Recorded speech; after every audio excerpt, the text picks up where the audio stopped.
Witajcie moi drodzy widzowie, Historia Sigmara, część czwarta, w której dowiecie się sporo o nieumarłych, troszkę o koronie Nagasha, dodatkowo dowiecie się o Cormacu Demonie, a Azazelu też będzie oczywiście poruszona historia.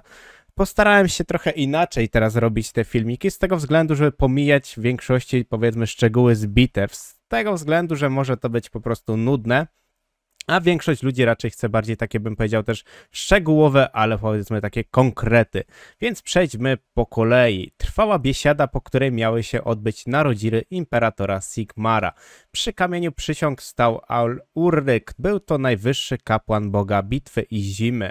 Wojownik, który w nieskończoność przemierzał skute lodem i smagane wiatrem pustkowia.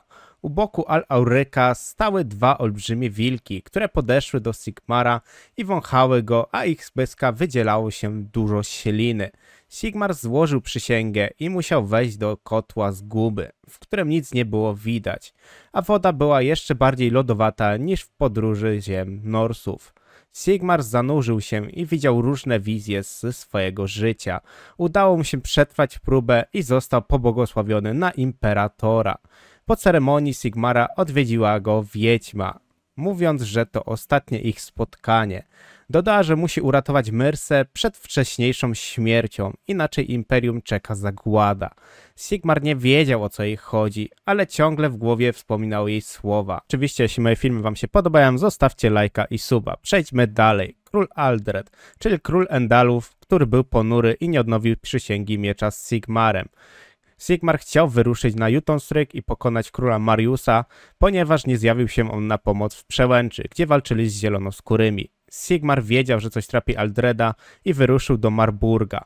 Marburg było kiedyś pięknym miastem, lecz teraz miasto trawiła jakaś zaraza i mnóstwo wozów ze zwłokami były wywożone z miasta. Sigmar szybko dowiedział się, co trapi Aldreda i postanowił mu oczywiście pomóc. Wyruszyli razem uratować siostrę, którą Aldred chciał poświęcić dla królowej demonów z bagien. Sigmarowi udało się pokonać królową i odnowili przysięgę z Aldredem. Sigmar przygotował armię i wyruszył na Jotun-Stryk, a oblężenie trwało aż 2 lata. Król Mariusz dzięki handlu miał tyle złota, że wynajął najemników, którzy odpierali większość natarć Sigmara. Król Mariusz po pokonaniu złożył przysięgę miecza Sigmarowi i wojownicy, co walczyli w oblężeniu, otrzymali sporą nagrodę za zdobycie miasta. Sigmar z białymi wilkami wyruszył do Middenheimu, gdzie panował jego przyjaciel Pendrak. Pendrak ucieszył się, widząc swego przyjaciela, lecz miał dla niego złą wiadomość i zaprowadził go do lochów.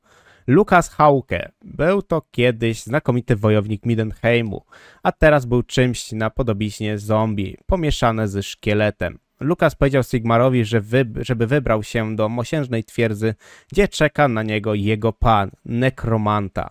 Sigmar wiedział, że jest to zasadzka i Lukas był posłańcem Morata. Dotarli do mosiężnej twierdzy i nagle pojawiły się setki szkieletów oraz zwierząt podobnych do szkieletów. Nekromanta stał na wieży i dzierżył hebanową laskę, a na jego czaszce lśniła złota korona, która zdawała się pulsować w rytm uderzeń serca Sigmara. Właśnie w tej bitwie z nekromantą Sigmar miał uratować życia Myrsy, który był otoczony przez szkieletowe zwierzęta i szkielety. Pendrak pokonał jakiegoś nieznanego władcę szkieletów, a armia władcy się rozsypała, tak jakby dzięki władcy tylko żyli.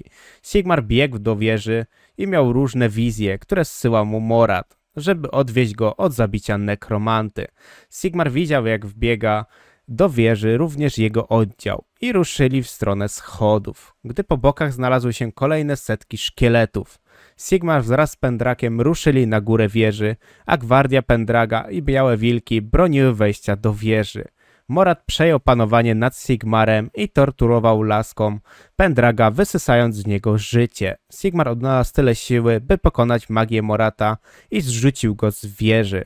Wyssane życie z Pendraka przez nekromantę stworzyło widok Pendraka jako starca, który zaraz miał umrzeć. Sigmar miał żal do siebie, że tak długo zwlekał z atakowaniem Morata. Sigmar wziął jego koronę i podbiegł do Pendraga i korona wchłonęła negatywny efekt wysysania życia z Pendraga.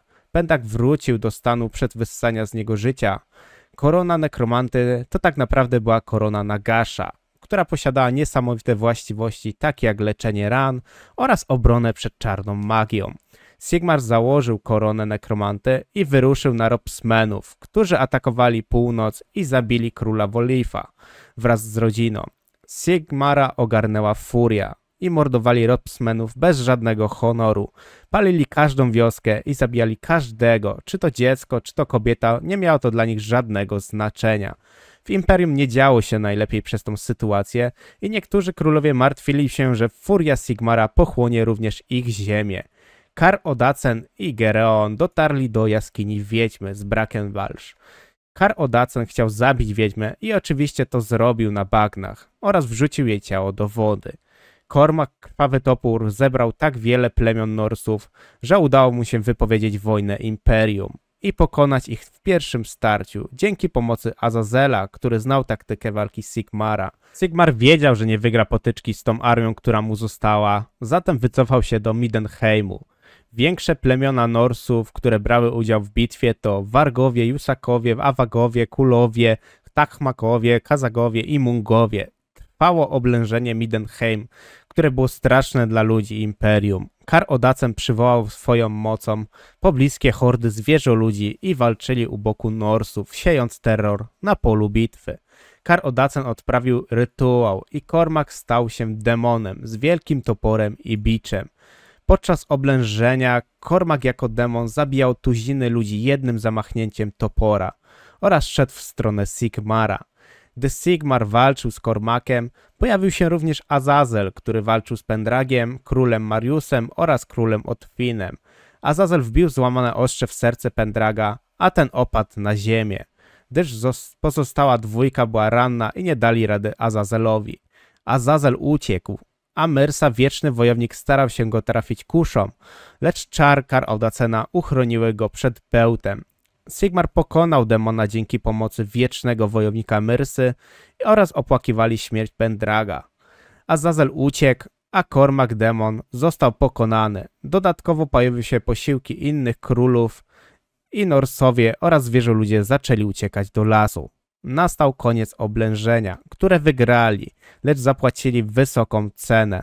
W kolejnej części będzie wiele o Nagaszu, Krelu i oczywiście koronie Nagasza. Będzie to tak naprawdę era walki Imperium z nieumarłymi. Mam nadzieję, że zaciekawiło Was to i zapraszam oczywiście do kolejnej odsłony historii Sigmara. Dzięki za oglądanie, jeśli Wam się podobało, zostawcie lajka, zostawcie suba i do następnego. Cześć!